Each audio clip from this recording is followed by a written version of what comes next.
네, 2017년 일병 목회 강좌에 오신 여러분들을 환영합니다. 이번에는 로마서를 통해 보는 젊은 목회자를 위한 기독교 신앙의 통찰이라는 제목으로 4주간 강좌가 진행이 됩니다. 혹시 이렇게 들어오실 때 받으셨던 그 안내지를 좀 이렇게 보시면서 같이 이렇게 좀 안내를 받으시면 좋을 것 같습니다. 현재 강의는 4월 첫째 주, 둘째 주, 셋째 주, 넷째 주 목요일 저녁에 진행이 됩니다. 전체 강의의 4분의 3 이상을 참여하셔야 수료하실 수가 있습니다. 그 저녁 6시 50분부터 식사가 이렇게 준비되어 있으니까요. 또 조금 일찍 오셔서 이렇게 준비된 식사의 교제를 나누시면 되겠습니다. 그리고 저희가 이제 중간에 휴식 시간을 갖고 또 두 번째 강의를 하기 전에 이제 한 세 분씩, 네 분씩 이렇게 자기 소개를 좀 하는 시간을 지난번부터 가지고 있는데요. 이번에도 역시 그렇게 좀 진행을 하도록 하겠습니다.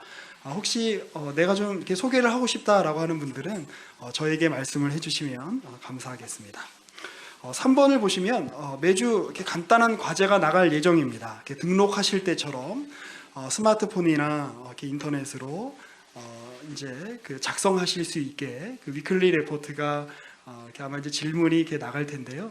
이렇게 작성해 주시면 또 우리 박 목사님께서 다음 강의를 준비하시는데 도움이 되겠습니다. 혹시 그 어저께 이제 저희가 보내드린 문자를 받지 못하신 분이 계시다면 뒤에 섬겨주시는 봉사위원들에게 알려주시면 감사하겠습니다. 아마 이제 이렇게 제대로 이제 저희가 그 전화번호가 입력이 돼 있으면 문자가 가야지 맞는데 아마 거기에 오류가 있어서 문자가 안 간 것일 테이기 때문에 꼭 이렇게 알려주셔서 수정할 수 있도록 도와주시면 감사하겠습니다. 문의사항이 있으신 분들은 페이스북 메시지나 카카오톡 그리고 이메일을 통해서 이렇게 문의를 남겨주시면 감사하겠습니다. 등록하신 분에 한해서 저희가 이렇게 정가 이렇게 3만 원으로 지금 책정이 되어 있는데요. 그 다시 보는 로마서라고 하는 그 책을 이렇게 한 분에 한해 그 만 원에 이제 공급하고 있습니다. 뒤편에서 이렇게 구입하실 수 있습니다. 7번 보시면 이 강좌는 이렇게 단지 지성만을 추구하지 않습니다. 같은 길로 부름받은 사람들이 모였으니 서로 좀 어색하시더라도 이렇게 좀 웃어주시고 또 이렇게 멋스럽게 그런 교제를 나누는 모임이 되었으면 좋겠습니다. 특별히 오늘 좀 더 이렇게 풍성한 모임이 되라고 우리 이제 이렇게 좀 간식과 뭐 포도라든지 또 이렇게 호두 과자 같은 것들을 좀 준비를 좀 해주셨는데요. 우리 박 목사님 사모님께서 좀 준비를 좀 해주셨어요. 우리 좀 뒤에 계시면서 잠깐만 좀 예, 우리 우리 감사의 박수 한번 드렸으면 좋겠습니다. 네, 뭐 저는 이제 안내해드릴 건 마지막 날 저희가 저희 이제 안내해드릴 건 다 해드린 것 같습니다. 이제 저희가 또 우리 박영선 목사님 우리 강의를 우리 박수로 청해 듣도록 하겠습니다.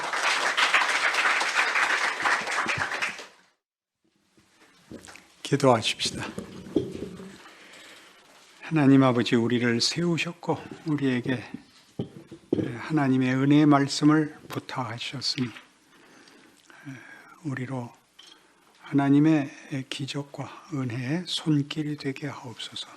우리의 진심과 헌신을 받아 주옵시고 우리가 기대할 수 없는, 만들 수 없는 기적을 이 시대에도 하나님의 은혜로 한국 사회에, 교회에 부어 주시옵소서.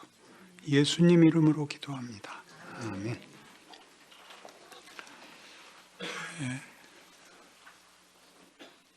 로마서를 강의하는 것은 조금 어려운 장애가 하나 있습니다.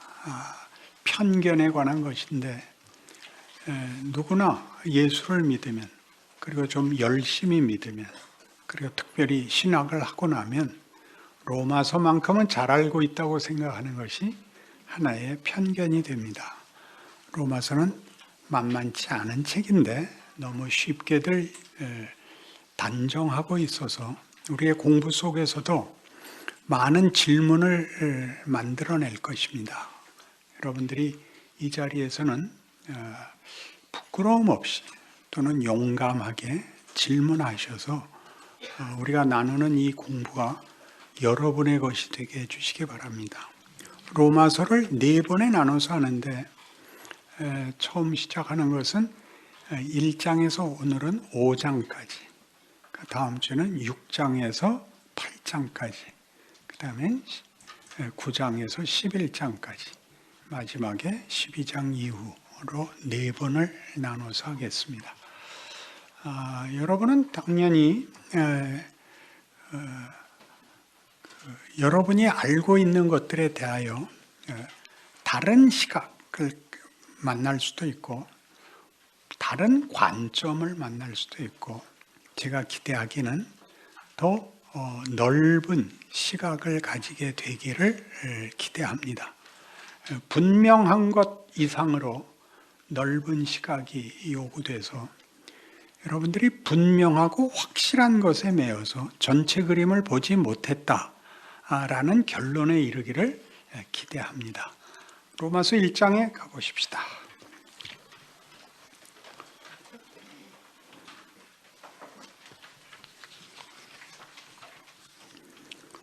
로마서 1장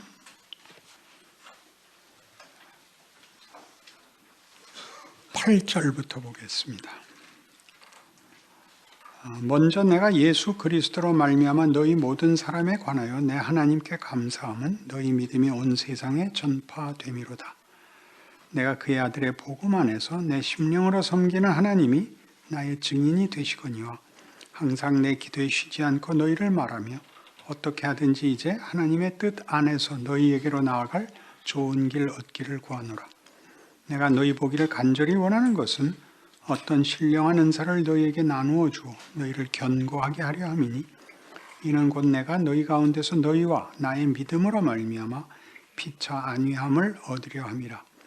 형제들아, 내가 여러 번 너희에게 가고자 한 것을 너희가 모르기를 원하지 아니하노니, 이는 너희 중에서도 다른 이방인 중에서와 같이 열매를 맺게 하려 함이로되 지금까지 길이 막혔도다.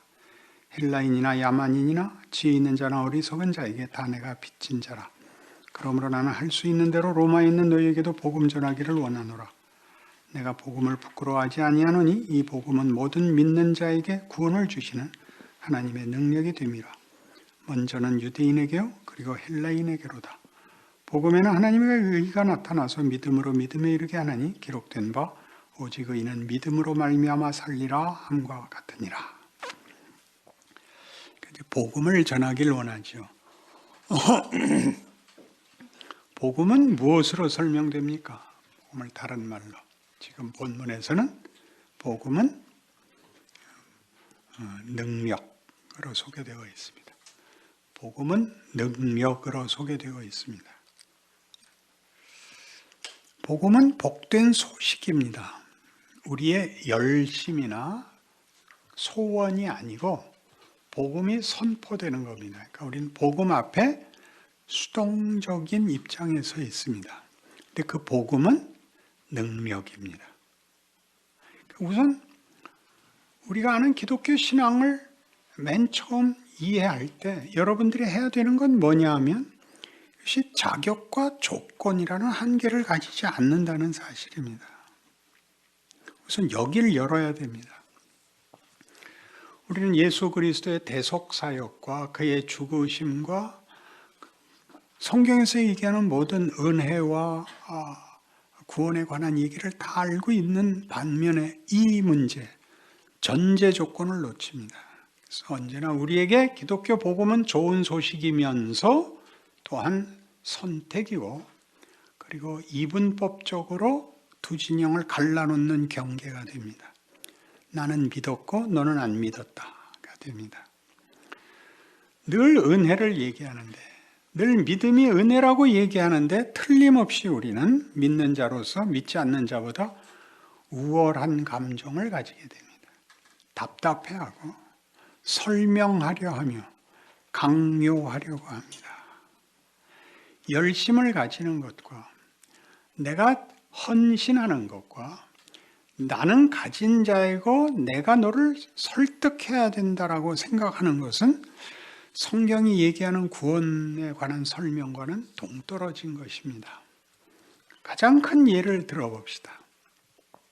예수님은 이사야 53장에 설명된 식으로 얘기하자면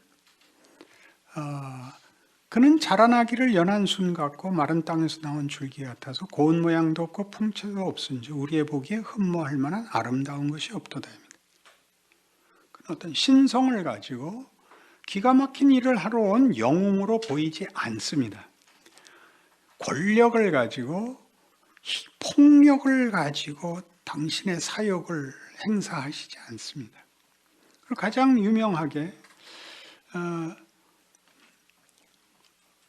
그는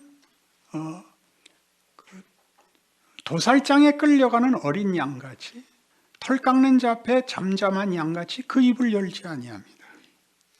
그 입을 열지 않는 가장 큰 이유가 온유하고 겸손하기 때문이 아닙니다. 당신이 하실 일을 다른 사람한테 전가할 수가 없어서 그렇습니다. 누구의 공감을 받거나 도움을 받을 수 없는 일입니다. 예수만이 할 수 있는 일입니다. 이해하시겠습니까? 이건 이해하시지 않습니까? 예수가 십자가를 안 지는 것이 복음을 망친다. 이건 아시죠? 베드로가 한 일 아닙니까? 주여 그리 마옵소서 이 일이 결단코 죽게 일어날 수 없습니다. 뭐라고 꾸중을 듣습니까? 사탄하였지 않습니까? 내가 하나님의 일은 생각지 아니하고 도리어 사람의 일을 생각하는도다 라고 꾸짖으셨습니다. 사탄입니다. 이 길이 하나님이 원하시는 하나님의 구원 방식이고 권능이랍니다. 능력이랍니다. 여기를 꼭 이 전제를 탄탄하게 해 주십시오. 그래서 그는 입을 열지 않습니다. 억울함을 호소하지 않으며 당신이 가는 길이 어떻게 중요한 일인가도 얘기하지 않습니다. 설명하지 않습니다. 꼭 기억하십시오. 우리가 설명하지 않을 때는 이런 우월감이 작용한다니까 너 같은 것들은 못 알아들어. 그렇게 하면 안 됩니다. 우리가 하는 일은 사람을 변화시키거나 기적을 만드는 조건이 되지 않습니다. 하나님이 은혜를 베풀려고 하시면 반석에서 물이 나올 수 있습니다. 하늘에서 양식이 떨어질 수 있습니다. 그리고 우리가 빌어서 우리가 열심을 내서 받는 보상이 아니고 하나님이 그리하시기를 기뻐하셔서 되는 일일 뿐입니다. 그러니 지금 시작에서 기독교 신앙이 복음이며 하나님의 능력이라는 말로 시작을 한다면 우리는 완전히 전제, 이해의 시작을 새로 다 편견을 우리의 선입견을 지워놓고 이 성경을 따라 쫓아 들어가서 여러분들이 알고 있지만 순서가 뒤바뀐 여러분들이 아는 기독교적 이해를 돕는 모든 단어들을 제대로 나열할 수 있게 될 것입니다.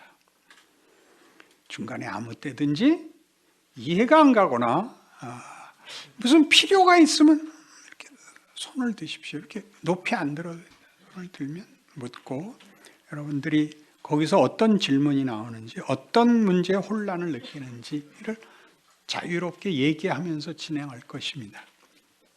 그래서 가장 중요하게 기독교 신앙에서 제일 중요한 이해를 촉구하는 단어가 믿음입니다.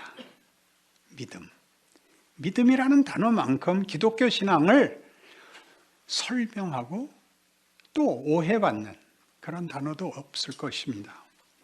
믿음이란 우리 보통 우리 세상에서 쓰는 신실함이나 어떤 의리 그런 것이 아닙니다. 성경에서 믿음이란 단어는 매우 세상에서 쓰는 단어를 차용하여 하나님의 일하심을 설명하기 위하여 새로운 정의, 새로운 내용을 담는 단어로 제시하고 있습니다. 그러니까 성경이 믿음으로 말미암는 구원을 얘기할 때는 믿음은 조건도 아니고 자격도 아니며 하나님의 일하심이 열어놓은 어떤 열림입니다. 우리는 그 사실을 로마서 4장에 가서 확인하겠습니다.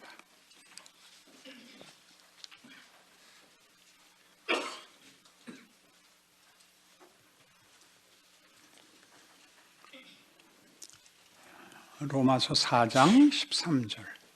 아브라함이나 그 후손에게 세상의 상속자가 되리라고 하신 언약은 율법으로 말미암은 것이 아니요 오직 믿음의 의로 말미암은 것이니라. 만일 율법에 속한 자들이 상속자이면 믿음은 헛것이 되고 약속은 파기되었느니라. 율법은 진노를 이루게 하나니 율법이 없는 곳에는 범법도 없느니라. 그러므로 상속자가 되는 그것이 은혜에 속하기 위하여 믿음으로 되나니 이는 그 약속을 그 모든 후손에게 굳게 하려 하심이라.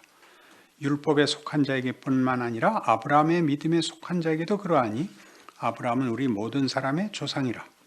기록된 바 내가 너를 많은 민족의 조상으로 세웠다 하심과 같으니 그가 믿은 바 하나님은 죽은 자를 살리시며 없는 것을 있는 것으로 부르시는 이시니라.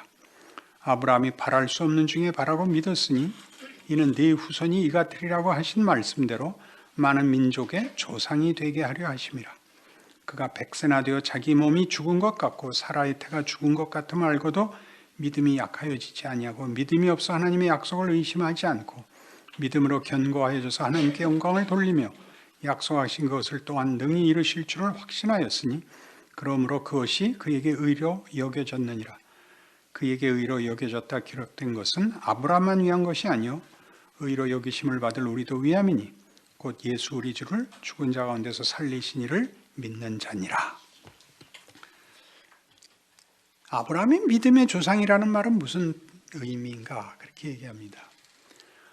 아브라함에게 한 약속은 그가 믿음의 조상이 되어 아브라함 같이 부름을 받는 믿음의 백성이 앞으로 하늘의 별 같고 바다의 모래같이 될 조상이 시조가 됩니다. 근데 이 일은 율법을 주기 전에 한 약속입니다. 그러니까 율법을 행하여 얻은 보상이 아니다. 율법은 진노를 이룬다. 율법은 잘잘못에 대한 보상이다. 그런 뜻입니다. 율법은 잘하면 상 받고 못하면 벌을 받습니다. 그러나 이건 율법적 약속이 아니고 하나님의 일방적 약속으로서 주어진 약속이란 그 내용을 자기가 정하고 약속이라 그러는 적은 없습니다. 약속은 누군가가 제3자가 나에게 준 것입니다. 하나님이 아브라함에게 한 약속, 너는 믿음의 조상이 된다. 네 후손은 하늘의 별 같고 땅의 모래 같을 것이다. 라는 것은 아브라함의 무슨 조건에 하나님이 보상으로 준 것이 아니다. 보상으로 준 것이 아닌 것을 뭐라고 하느냐? 믿음으로 준 거다. 이렇게 된 겁니다. 믿음이라는 단어는 없던 단어가 만들어지는 것입니다. 우리가 아는 믿음은 뭐죠? 기대해 보는 것이죠. 기대해 보는 것.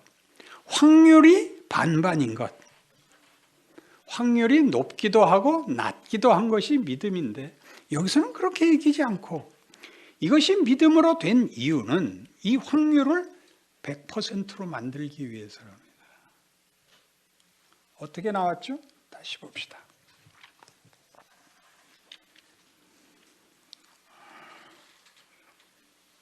16절 다시 보시면 그러므로 상속자가 되는 그것이 은혜에 속하기 위하여 믿음으로 되나니 이는 그 약속을 그 모든 후손에게 굳게 하려 하심이라. 이걸 율법을 근거하여 줬으면 성공하는 자와 실패하는 자 중에 어디가 많을 것입니까? 실패하는 자가 많다. 아닙니다. 다 실패하죠. 다 실패하죠. 정신들을 차리세요. 약속으로 줌으로써 어떻게 하겠다는 게 다 성공하게 하겠다는 것 아닙니까? 그래서 그걸 뭐라고? 율법, 조건과 자격의 보상을 주는 것이 아닌 하나님이 이 일을 이루기 위해서 어디다가 했다고요? 약속을 했다고요. 약속을. 아브라함은 그 시조입니다. 그런 약속을 받은 시조인 것입니다. 그러니 아브라함의 생애는 뭘 해야 되냐면 그가 어떻게 믿음의 사람이었는가를 얘기하는 것이 아니라 그는 어떻게 믿음을 생산할 수 없는 사람인가를 증명해야 되는 것입니다. 아브라함의 생애에서 가장 중요한 것은 그가 그 약속의 근거자도 원인도 아니었다를 드러내야 합니다. 그러니 그가 어떻게 되죠? 본토 친척 아비집을 떠납니다. 모든 근거를 상실하는 대로 이끕니다. 그래서 그는 방랑자가 돼야 되고 그가 가진 유일한 기업은 뭐였습니까? 막벨라굴 하나입니다. 묘지 하나. 그는 생산하는 일에 아무런 그 업적이 인생의 그 결과가 없습니다. 심지어 그는 애도 없는 것입니다. 여기도 언급하죠. 그의 믿음을 얘기하는데 왜 하필 이삭 얘기를 거론하는 거죠? 이삭 얘기는 안 나오지만 18절 아브라함이 바랄 수 없는 중에 바라고 믿었으니 이는 네 후손이 이가 되리라 하신 말씀대로 많은 민족의 조상이 되게 하려 하심이라. 그가 백세나 되어 자기 몸이 죽은 것 같고 사라의 태가 죽은 것 같음을 알고도 믿음이 약하여지지 아니하고 믿음이 없어 하나님의 약속을 의심하지 않고 믿음으로 견고하여져서 하나님께 영광을 돌리며 약속하신 것을 또한 능히 이루실 줄을 확신하였다 그럽니다.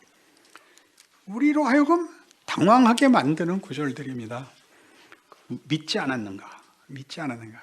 믿지 않았는가라는 이 말이 무슨 의미인가를 그가 언제 의로움을 받았는가? 그의 믿음이 어떻게 의로 여김을 받았는가? 그가 백세나 돼요.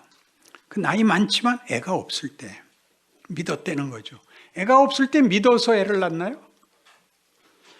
이삭을 낳은 그 정황은 분명히 이것을 위해서 줬습니다. 이 애는 네가 낳은 것이 아니다. 이 애는 네가 낳은 것이 아니다. 아브라함이나 사라나 다 애를 낳을 수 없을 때 줌으로써 이 애는 네가 낳은 것이 아니다. 이 믿음은 네가 만든 것이 아니다입니다.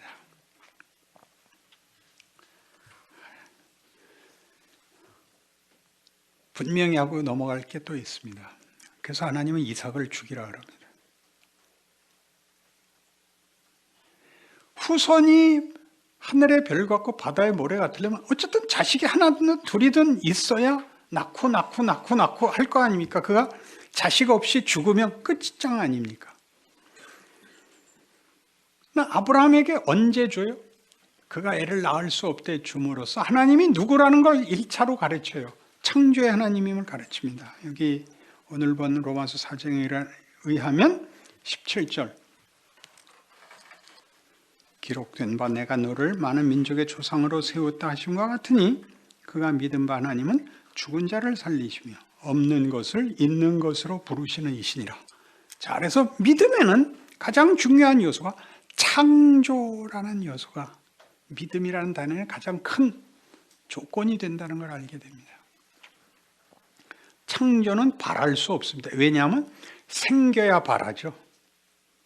존재와 인식은 어느 것이 먼저입니까? 존재가 먼저입니다. 당연히 생각할 존재가 있어야 할 거 아닙니까? 그렇죠. 근데 그 생각이 어느 후에까지 가죠?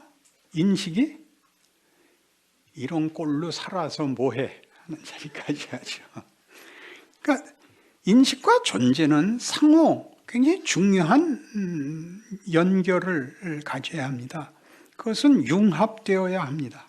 그러나 존재가 있고 그 존재에 생각을 주시고 거기에 만족을 주시는 하나님을 기억해야 됩니다. 그러니까 아브라함이 이 이삭을 얻는 과정에서 하나님이 창조의 하나님이라는 걸 이 믿음이 막연한 믿음이 아니고 하나님의 구체적인 일하심이며 창조에 속한 것이라는 것을 알리기 위하여 이삭을 줍니다.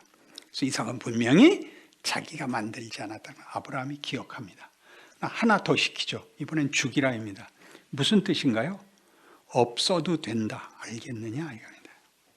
있는 것으로 있는 것을 만들어내는 우리가 하는 노력과 헌신의 어떤 업적 성취에 관한 문제가 아닙니다. 믿음은 기본적으로 없는 데서 있는 것을 만드신, 무에서 유를 만들고 죽은 자를 살리시는 하나님으로, 그리하여 우리에게 주어진 구원이 나중에 우리가 로마서에서 더 깊이 알면 알수록 놀랍게 예수 그리스도로 말미암는 구원으로 우리가 선택한 죄, 하나님을 거역한 그 정황과 그 현실에서 다시 회복하시는 부활로까지 연결됨으로써 우리의 인생이 왜 예수를 믿는데 이렇게 고달프며, 하나님은 왜 아담의 범죄를 허락했으며 그렇게 구질구질하게 사는 인생을 놓아두시고 이 어마어마한 약속들이 도대체 이렇게 그 기대와 목마름의 그 대상은 되고 현실은 되지 않는가에 대한 답을 풀어놓기 시작하십니다. 그래서 이삭을 죽이라 해서 아브라함이 이삭을 잡으러 갑니다. 그래서 뭐라 그러시죠? 네가 나를 믿는 줄 내가 이제 알았다가 됐죠. 뭘 믿게 됐을까요? 하나님이 누구신지를 알겠죠. 창조의 하나님이니까 다시 만들 수 있는 겁니다. 부활로 갑니다. 창조와 부활로까지 아브라함이 이제 인도되고 이해하는 자리에까지 가죠. 그러면 없어도 되는 이삭은 왜 주는가? 구체성입니다. 구체화. 이 하나님의 약속은 우리를 창조한, 하나님의 형상으로 창조한 우리를 완성하시며 회복하시며 항복해 하시겠다를 포함합니다.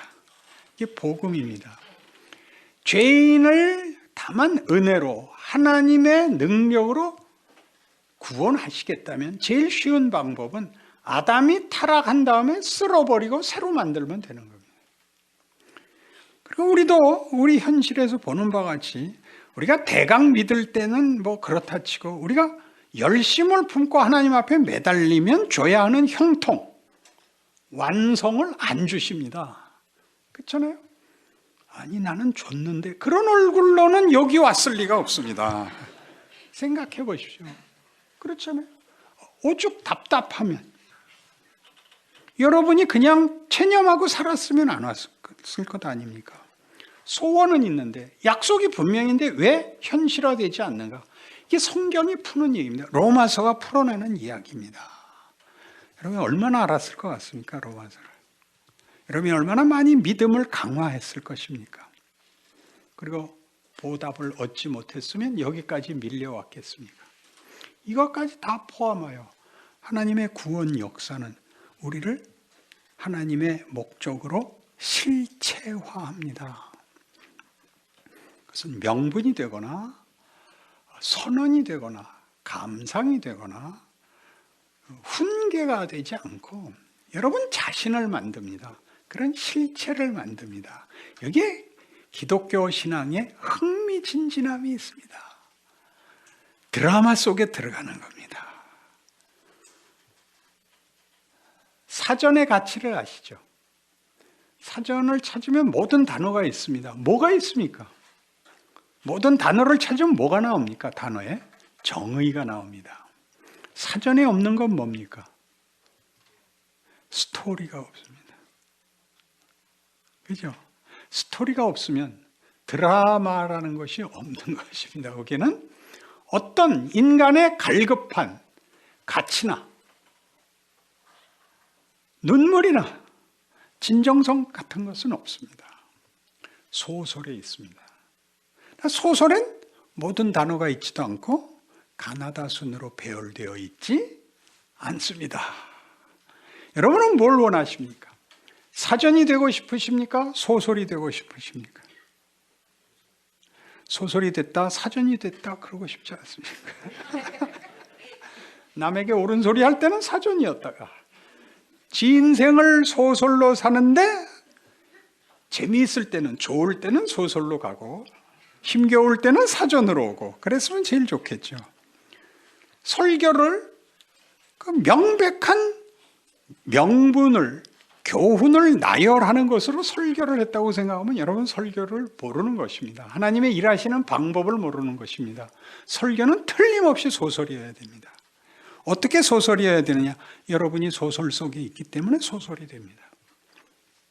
여러분이 그 선포를 할 수 없는 상황에서 그 선포를 하는 겁니다. 그 진리를 살아내지 못하면서 그 진리를 여러분이 아우성을 치면서 자기의 자책과 분노 속에서 그 말을 뱉어내는 이율배반적 갈등 속에 그것이 서 있는 겁니다. 여러분이 천사 같고 모든 일에 형통하여 아무런 저항도 없이 여러분 그러면 홍해가 갈라지고 이렇게 설교를 생각하는 사람이 얼마나 많습니까? 설교를 하고 후회하지 않는 자는 진정한 설교자도 아니며 그는 기독교 인생을 살고 있지 않은 겁니다. 왜 난 이렇게밖에 못하나? 부터 시작해서 나는 왜 이렇게 성질을 부리고 내려왔을까? 그리고 왜 이렇게 앞뒤가 맞지 않을까? 라는 자책에 빠지는 것은 지극히 정상이며 하나님이 일하시는 가장 모범적인 예수 그리스도의 생애입니다. 예수 그리스도께서 후회하셨다라고 말할 수는 없습니다. 그러나 그 뒤를 쫓는 우리에게는 그분이 겟세마네 동산에서 기도하신 것과 똑같은 기도의 생애가 예수님은 울지 않고도 넘어갈 수 있었던 대목을 우리는 울고 넘어갈 수 없는 그런 형태로 반복되어 나타납니다. 그것은 하나님이 일하시는 방법입니다. 그의 권능을 펼치시는 하나님의 지혜입니다. 근데 우리는 바로 이런 기본적인 차원에서 성경이 믿음을 어떻게 정의하고 설명하는가에서부터 실패합니다. 그래서 이제 도입이 잘못됐어요. 전제가 잘못되니까 그 다음부터 우리는 믿음을 우리식으로 강화하고 하나님을 원망하게 됩니다. 왜 안 되는가? 기독교가 계시의 종교라면 하나님이 저희에게 하나님 되심을 보여주셨을 것인데 그렇다면 하나님이 믿음이라는 것 또한 저희에게 보여주셨을 것인데 그 믿음이라는 것이 저희가 살아가면서 일상 속에서 부딪히는 그러한 세상적인 것들이 아닌 하나님의 것들이라고 한다라면 너무 좀 이렇게 어렵고 힘든 그런 것이 아닌가라는 생각을 하게 됩니다. 예. 하나님께서 믿음을 만드셨다라는 것이 어떻게 일상적이고 구체적이냐면 그것이 성육신으로 나타나기 때문입니다. 하늘에서 울려 퍼지는 첫 창조에서 같이 말씀으로가 아니고 말씀이 육신을 입어옵니다. 그러니까 그의 권능이, 그의 약속이, 그의 성의가 육체로 시간과 공간 속에서 한 인간의 형편으로 이루어집니다.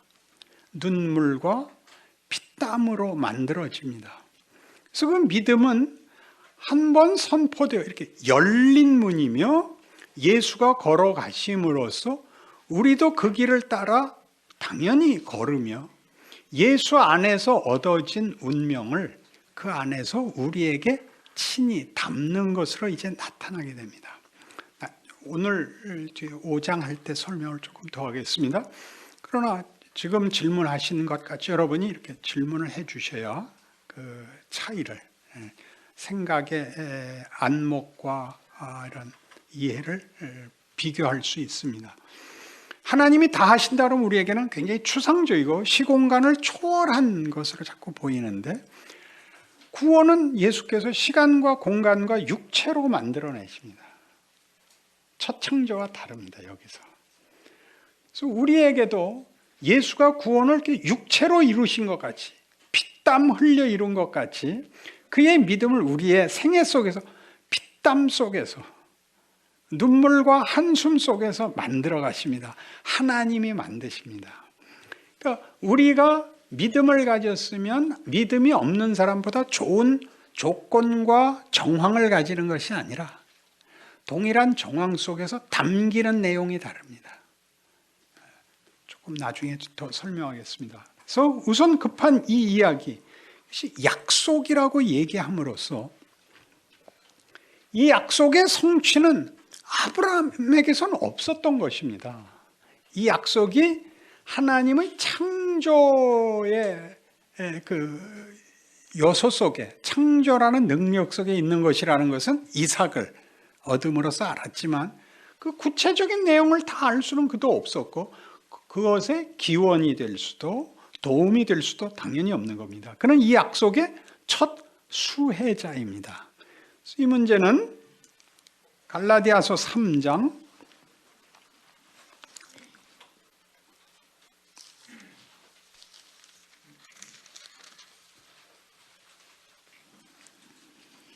15절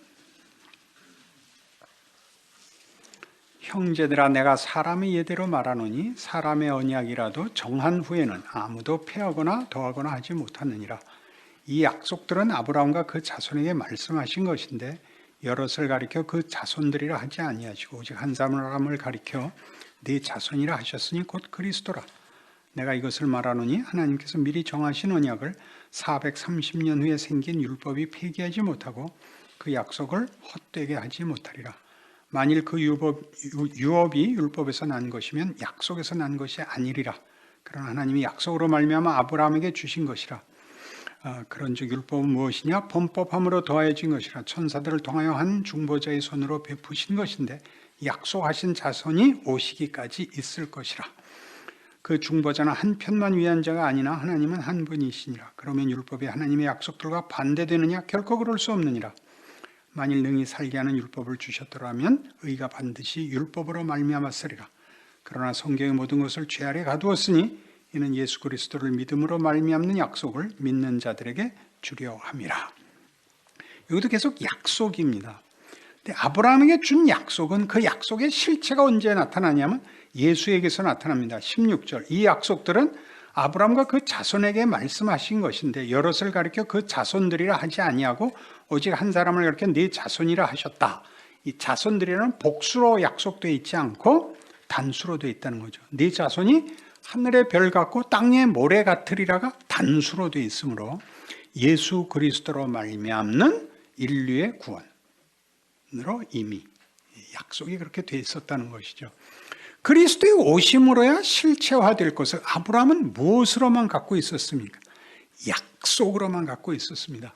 그가 잘하느냐 못하느냐가 그리스도의 오심을 돕거나 방해할 수 없는 문제입니다. 왜? 그건 하나님의 의지니까요. 아브라함이 어떻게 했느냐가 예수의 오심에 어떤 영향을 미쳤겠습니까? 아브라함이 믿어서 비로소 예수가 오실 수 있었다면 그럼 말이 안 되는 거죠. 기독교 전체의 설명이 흔들리게 됩니다. 아브라함은 그 약속의 수혜자로서 존재하고 있지. 그 약속을 완성시키는데 하나도 돕는 것이 없습니다. 이해하시겠죠? 계속 이 얘기를 해요. 율법은 뭐냐? 율법은 잘잘못을 확인시키는 하나님의 어떤 은혜입니다. 율법으로 모두가 생명을 얻지 못합니다. 율법으로는 잘못을 알게 됩니다. 그럼 왜 줬느냐? 구원의 필요를 이해시키는데 율법이 가장 큰 몫을 합니다. 그래서 율법은 은혜로 우리를 밉니다. 율법이 없으면 우리는 은혜를 지금만큼 구하지 않을 것입니다. 거울이 없으면 뭐가 묻었는지 못 볼 것입니다. 거울이 묻은 걸 제거해 주는 것이 아닙니다. 그러나 없으면 못 봤을 것이고 못 봤으면 제거해 달라는 기도를 할 수가 없게 되죠. 그래서 율법도 은혜와 손을 잡고 있는 것입니다. 이것이 가장 중요한 아브라함에 관한 아브라함이 믿음의 조상이라는 말이 가지는, 그리고 그것이 믿음이 하나님의 성의, 하나님의 의도에 100% 묶여 있는 것이라는 걸 이해하셔야 됩니다. 그 문제를 출애굽기 3장에서 모세가 어떻게 이 문제를 거론했는가, 그리고 그 설명이 오늘 우리의 현실과 어떻게 연결되는가 보십시다. 출애굽기 3장 1절 모세가 그의 장인 미디안 제사장 이드로의 양떼를 치더니 그 떼를 광야 서쪽으로 인도하여 하나님의 산 호렙에 이르매 여호와의 사자가 떨기나무 가운데로부터 나오는 불꽃 안에서 그에게 나타나시니라. 그가 보니 떨기나무에 불이 붙었으나 그 떨기나무가 사라지지 아니하는지라. 이에 모세가 이르되 내가 돌이켜 가서 이 큰 광경을 보리라. 떨기나무가 어째 타지 아니하는고 하니 그때 여호와께서 그가 보려고 돌이켜 오는 것을 보신지라. 하나님이 떨기나무 가운데서 그를 불러 이르시되 모세야 모세야 하시매 그가 이르되 내가 여기 있나이다. 하나님이 이르시되 이리로 가까이 오지 말라. 네가 선 곳은 거룩한 땅이니 네 발에서 신을 벗으라. 또 이르시되 나는 네 조상의 하나님이니 아브라함의 하나님 이삭의 하나님 야곱의 하나님이라. 모세가 하나님 배웁기를 두려워하여 얼굴을 가리매 여호와께서 이르시되 내가 애굽에 있는 내 백성의 고통을 분명히 보고 그들이 그들의 감독자로 말미암아 부르짖음을 듣고 그 근심을 알고 내가 내려가서 그들을 애굽인의 손에서 건져내고 그들을 그 땅에서 인도하여 아름답고 광대한 땅 젖과 꿀이 흐르는 땅 곧 가나안 족속, 헷 족속, 아모리 족속, 브리스 족속, 히위 족속, 여부스 족속의 지방에 데려가려 하노라. 이제 가라. 이스라엘 자손의 부르짖음이 내게 달하고 애굽 사람이 그들을 괴롭히는 학대도 내가 보았으니 이제 내가 너를 바로에게 보내어 너에게 내 백성 이스라엘 자손을 애굽에서 인도하여 내게 하리라. 모세가 하나님께 아뢰되 내가 누구에게 바로에게 가며 이스라엘 자손을 애굽에서 인도하여 내릴까? 하나님이 이르시되 내가 반드시 너와 함께 있으리라. 네가 그 백성을 애굽에서 인도하여 낸 후에 너희가 이 산에서 하나님을 섬기리니 이것이 내가 너를 보낸 증거니라. 모세가 하나님께 아뢰되 내가 이스라엘 자손에게 가서 이르기를 너희의 조상의 하나님이 나를 너희에게 보내셨다 하면 그들이 내게 묻기를 그의 이름이 무엇이냐 하리니 내가 무엇이라고 그들에게 말하리이까? 하나님이 모세에게 이르시되 나는 스스로 있는 자니라. 또 이르시되 너는 이스라엘 자손에 이같이 이르기를 스스로 있는 자가 나를 너희에게 보내셨다 하라. 모세가 부름을 받는 장면은 굉장히 놀랍습니다. 우리는 주일 학교를 거치면서 이런 성경 이야기를 듣고 그 영웅적이고 혹은 교훈적인 것을 중심으로 하는 이야기로 배워나서 그 앞뒤를 가지는 문맥, 컨텍스트를 놓치곤 합니다. 모세는 자기가 바로의 왕자여서 당연히 애굽 사람인 줄 알았는데 어느 날 자기가 히브리 사람이라는 걸 알게 됩니다. 그리고 학대를 받는 백성들이 종족이고 자기가 자신의 정체성이라고 알았던 애굽 사람들이 가해자라는 걸 알게 됩니다. 분연이 일어나서 자기 백성을 위하여 정권에 맞섰지만 하나님이 돕지 않아서 백성들도 반응하지 않아서 자신의 한계가 너무나 뚜렷해서 도망을 칠 수밖에 없었습니다. 미디안 광야에서 40년을 보내고 그는 모든 꿈을 접고 그저 없는 사람같이 살아가고 있습니다.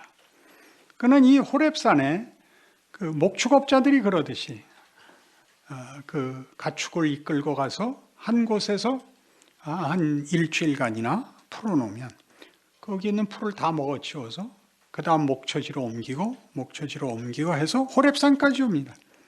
목적을 가지고 어디를 향하여 가는 것이 아니라 하루하루 그렇게 여기까지 왔습니다. 그래서 하나님이 만나 주십니다. 떨기나무에 불이 붙었는데 나무가 타질 않습니다.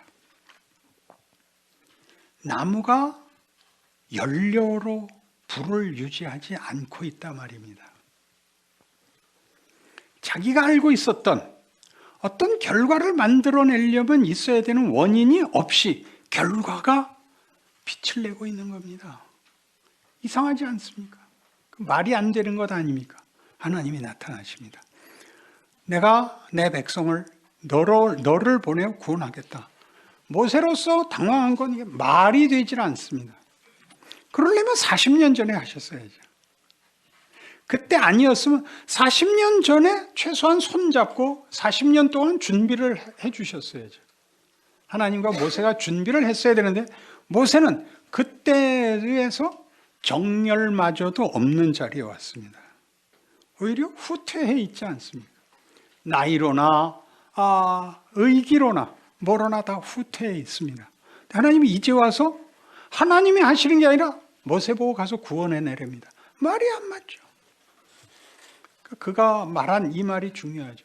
당신은 누구십니까? 무슨 일을 이렇게 하십니까? 하나님이 뭐라고 대답하셨습니까? 나는 스스로 있는 자 아니라 내가 원인이고 내가 이유고 내가 방법이고 내가 수단이고 내가 궁극적 운명이고 내가 모든 것의 주인이란다. 이렇게 얘기합니다. 앞뒤가 무너지는 순간입니다. 모세가 이해할 수가 없죠. 모세 이해 못합니다. 거기 가서 10가지 재앙을 내리는 것은 그 10가지 재앙이 다만 바로를 항복시키는 데 목적이 있지 않습니다. 그것은 모세를 항복시킵니다. 거기에는 앞뒤가 맞지 않는 일들이 10번이나 나옵니다. 앞뒤가 맞지 않는 일들이. 그렇지 않습니까?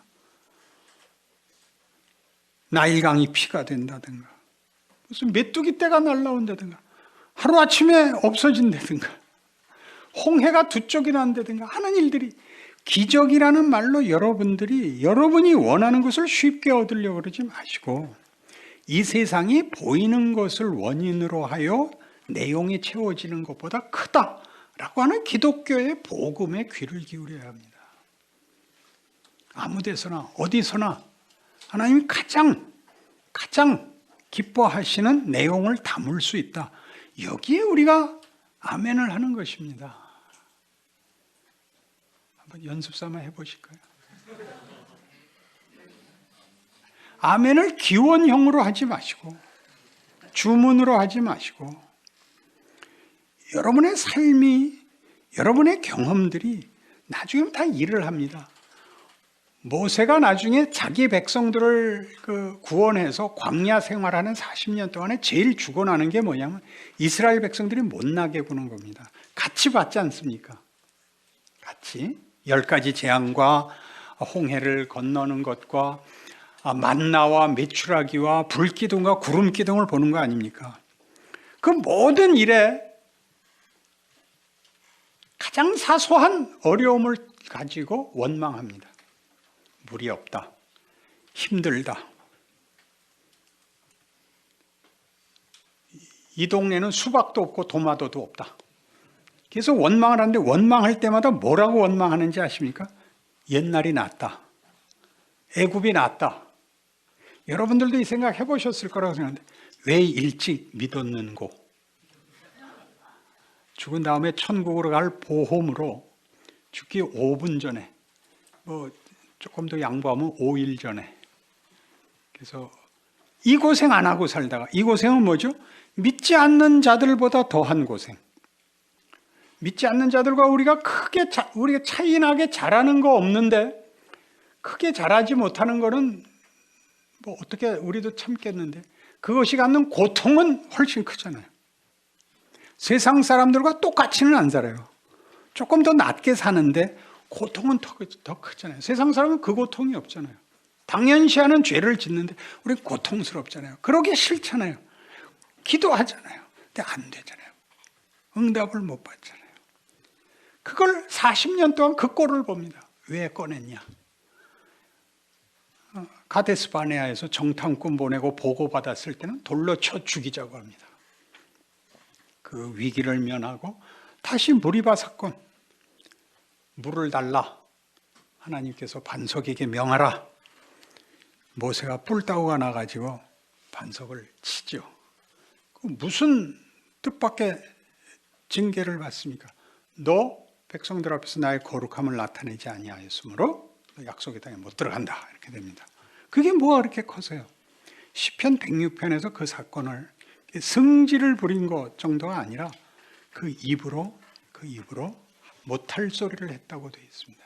그러니까 제 생각에 드디어 모세가 못 참고 욕을 해댄 것 같습니다. 이 개새끼들 같은데 하나님이 뭐라 그러시냐면 너 왜 내 자식한테 화를 내냐?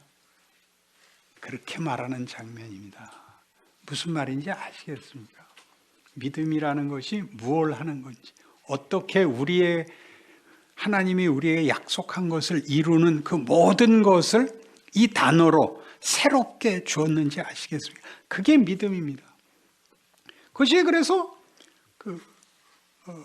하박국에서는 하박국이 이제 이렇게 얘기하잖아요.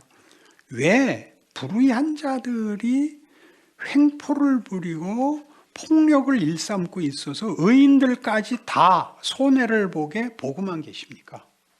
하나님은 의로운 자 편을 들어야 되는 것 아닙니까? 악인이 있을 수 있지만 악인들이 심판을 받고 의인들이 보호받아야 되지 않습니까? 그래서 하나님께서 말씀하시기를 이건 약과다. 이제 바벨론이 일어나서 너희 다 망할 거다. 그들은 자기 칼을 의지하는 폭력배들이다. 하박국이 놀라죠. 괜히 기도해갖고 혹 하나 더 붙였으니까. 하나님 그럴 수 없습니다. 하나님은 의로우신 분입니다. 그럴 수 없습니다. 어떻게 그런 일이 일어난단 말입니까? 그래서 하나님이 이 유명한 말을 줍니다. 오직 의인은 믿음으로 살리라. 그 믿음이 거기 나오고 로마서 1장은 이 믿음을 얘기할 때 이 말을 인용합니다. 그죠? 이때 믿음은 그 믿음이 만들어내는 우리의 반응입니다. 우리의 내용입니다. 조건이 아닙니다. 결실입니다. 결실입니다. 우리는 그 사이를 성경이 어떻게 얘기하는지 이어서 공부할 수 있습니다. 오늘 이 첫 강의에 여러분들 많이 마음으로 고생하시고 실력 없이 부름은 받아서 마음 고생하시는 분들을 격려하기 위해서 호두과자 선물로 준비했습니다. 우리 김경영 집사님 한번 일어나세요. 제 아내 장순애 권사님 같이 좀 일어나서 격려해 주세요. 고맙습니다. 예. 우리나라 유교적 입장에서는 좋은 일하고 모르는 척하고 숨는 것이 미덕으로 돼 있는데 그렇게 했더니 아무도 안 하기 시작했습니다. 알아줘야 됩니다. 고마운 일입니다. 그리고 그 오해를 극복하고 선행을 베풀고 위로하는 분들을 귀하게 여겨주셔야 됩니다. 여러분 마음에 위로받으시고 이 공부 잘 마치시길 바랍니다. 10분간 휴식하겠습니다.